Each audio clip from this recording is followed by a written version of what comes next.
air is extremely clean. Nature is quite amazing. And it looks like I love it. And these are the surroundings. So this is my first walk in Anchorage into the city center. It's around 10 minutes from the accommodation place that I have. And what funny things I noticed is that the bus stop have name of people movers. Okay, let's see what the center of Anchorage looks like. And this is, guys, believe me or not, 5th Avenue. But yes, this time not in New York, but in Anchorage, Alaska. There are very few buildings. There's the bus coming. But of course, the difference is huge. But that's what makes this place unique, I will say. Not many people, almost no traffic, very low architecture, and I'll show you more. Businesses are quite empty. The stores are either closed or with no customers, and I wonder if it's always like that or it's because of the pandemic. And this is a very center of Anchorage. This is the amount of the cars and people that there are on the streets. There are some coming from this side. The restaurant that I just passed were completely empty. Very interesting so far. Another interesting fact that I noticed about the city is that the streets have letter names. So for example, behind me, I don't know if you can see it well, is a G Street. My accommodation is an M Street, and I was just walking down towards downtown along L Street. With a population around 300,000 people, Anchorage is Alaska's largest city and home to more than 41% of the state's population. Major industries include government and military, petroleum and tourism. The city of Anchorage got its start in 1914, and it got incorporated into the states in 1920. Now let's see Chugach State Park, that is right beside Anchorage. So I'm on South Fork Eagle River Trail with Matthew, my guide. Hi, Matthew. Hi. And we are trying to see whether we can see a salmon. Okay, Matthew, can you tell us a little bit about the salmon? Yeah, so this is a tributary that salmon like to visit.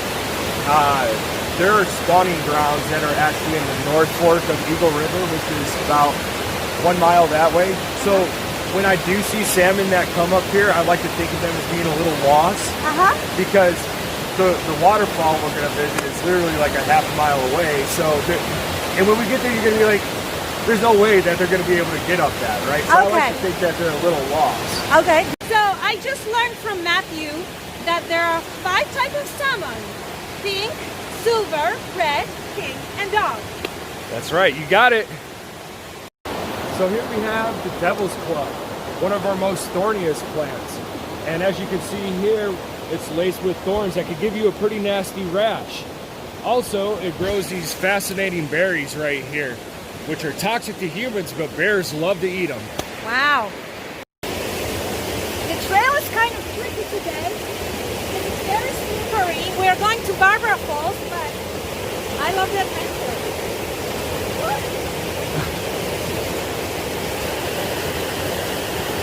And this is South Fork Eagle River. So here we are at Barbara Falls, the best waterfall in all of the Chugach State Park, dominating at a 30 feet in height. Amazing waterfall. You have to come visit it. Okay, so here we are at Barbara Falls, a place packed with amazing phenomena, like in the wintertime when it freezes over. Look what I found here, guys. birch-bellied mushroom. Quite big one. Huh? Okay, look guys what we found here. Puffballs. And they are simply puffing. Ah! Chugach State Park covers 500,000 acres immediately east of the Anchorage Gulf in south-central Alaska. It is located very close to Anchorage, and it's a home to more than 1,000 moose, about 80 black bears and 40 brown bears. So I just want to do a shout out for Matthew from, what's the company name? Go Hike Alaska. Go Hike Alaska. We did a wonderful flora and fauna tour in Chugach State Park, and I'll put out the link in my video to Matthew's website. Go and check it out. Thank you, Matthew. Thank you. And now something quite incredible. We are actually going to a gravity hill. It's a place in southern East Anchorage where gravity laws don't apply. So you go up the hill, you put the car on neutral, and supposedly the car will be rolling up. So let's see if it really works. Matthew, are you excited about it? Oh, I'm so excited. Are you ready? Yeah, I'm ready. Born ready. How do I not know about this? One more time. You're trying it here? We're gonna defy gravity and go uphill. Ready? 1, 2, 3. Okay. I think we're moving backwards. For now, we're moving backwards. We are trying to find the spot that will magically pull us up the hill. It didn't happen yet, but I'll update you soon once we find it. We're going up there too. The end of the road is coming soon, and we hoping to get pulled up, but we're not going anywhere. We're not going backwards, but we're not going anywhere yet. Okay, so the magic hasn't happened yet. Okay, we're trying. So this is the hill where all the magic is supposed to happen. Let's see now. Oops, that was just a hole in the road. No magic so far. So what's happening now? We're at the trailhead, so this is like the end of the line. If it's not going to happen here, I don't know if it's going to happen. Okay. All right. Maybe we went too far. Oh man, we were going backwards. Okay. No, we're going to find this thing. I think I actually. You know. There's one other area that we're going to try. Okay. Let's try it. I'm so disappointed right now. So this is the hill that we are trying for the last time. We are putting the car on neutral, and we are hoping. No. Okay, let's try to drive up the hill a little bit more. Maybe it will happen there. Here, that's our last. No. No, but how did they do it? We could see it on the video. They were pulled up. There's no way that we're going to be able to go up that in neutral. There might be one more little depression down here, further down the hill. Okay. So far, the magic hasn't happened. It's not happening yet. Unfortunately, we were not able to find a place that defies gravity. And now promised interview about climate change. So as you know guys, the subject of climate change is very important to me, and I came to Alaska to see whether there are any signs of global warming. And Matthew is living in Alaska for how many years? 9 years now. About 9 years. And he was so nice and agreed to talk about it, about the signs of climate change in Alaska. So what would you say has changed the last few years? Well, I think two things that I could highlight are the changing salmon populations and the impact on the glaciers in terms of the amount of recession they're experiencing. So what about the salmon? That it's the population of salmon is diminishing? Yeah, the population of salmon is diminishing. There are a couple theories as to why that is. One being overfishing, another being mineral extraction, and then the third being climate change.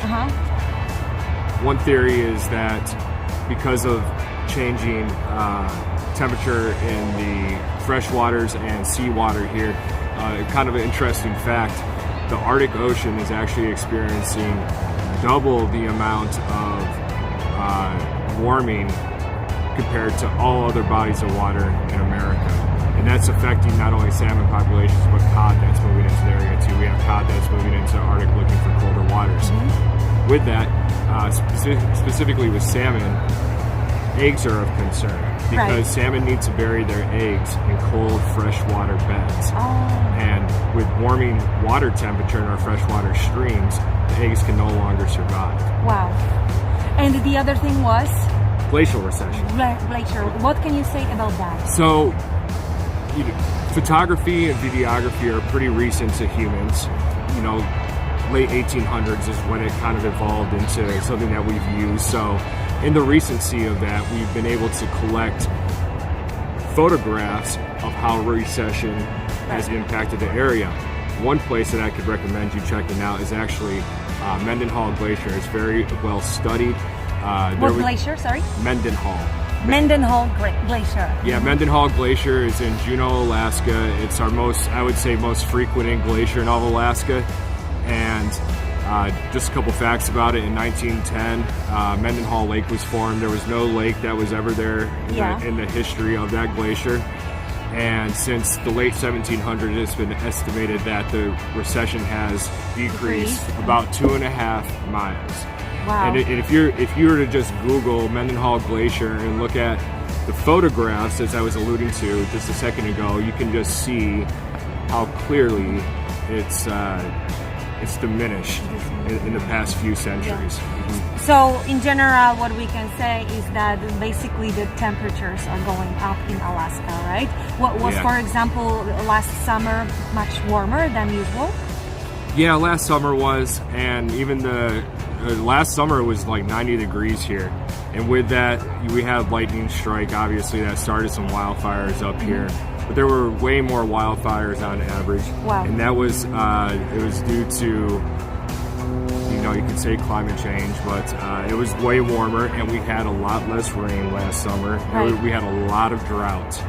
And outside of Alaska too, I mean, down in the lower 48, they're having some really weird temperatures. Like a lot of places down there are a lot colder than they've been up here. And that's why a lot of people tend to actually think that climate change doesn't exist. Right. But we know it is. It is. I mean, the sea ice is melting in the Arctic. Water levels are raising. That scientists know. Yeah, so it's a real thing. Yeah, so what as an Alaskan person, what is your feeling about that subject? Well, I mean, it's really sad.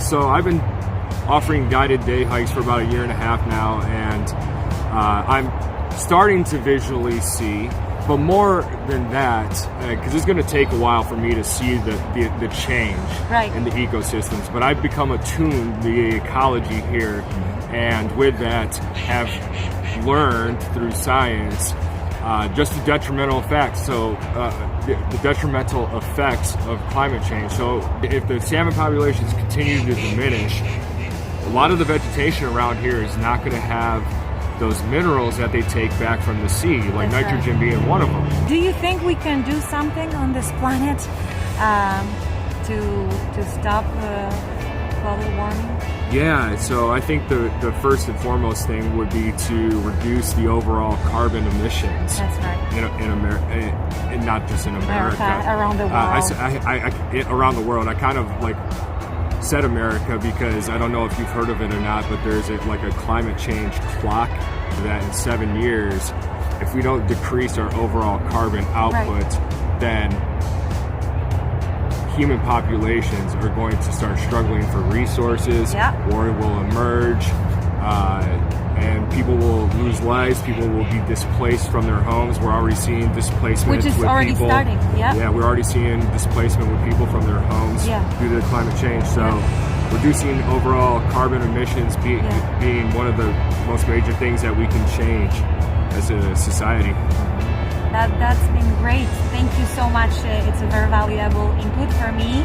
And like we have to take that issue very seriously. Thank you for watching, and make sure you're subscribed as the next episodes from Alaska are coming soon.